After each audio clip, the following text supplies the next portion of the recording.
המצווה הראשונה בתורה, לפני עם ישראל ואפילו לפני בני נוח.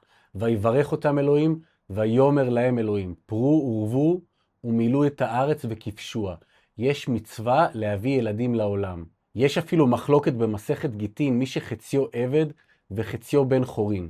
בית הלל אומרים, עובד את עצמו יום אחד ועובד את רבו יום אחד. אמרו להם בית שמאי, תיקנתם את רבו, אותו לא תיקנתם. לישא שפחה אינו יכול, לישא בת חורין אינו יכול.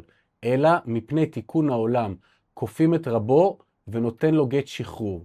לא תוהו ברא לשבת יצרה. וחזרו בית הלל להורות כבית שמאי. למרות שכתוב לעולם בהם תעבודו, כופים את רבו וייתן לו גט שחרור. יש עוד נקודה עמוקה התמונה בפסוק.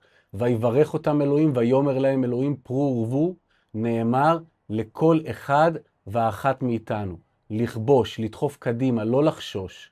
לגדול, להיכשל, להצליח. אין העולם הזה נברא אלא בשבילי. לכל אחד הזכות והחובה להגיע לפסגה שלו. אם התחזקתם, תשתפו, תעקבו ותעשו מה שצריך.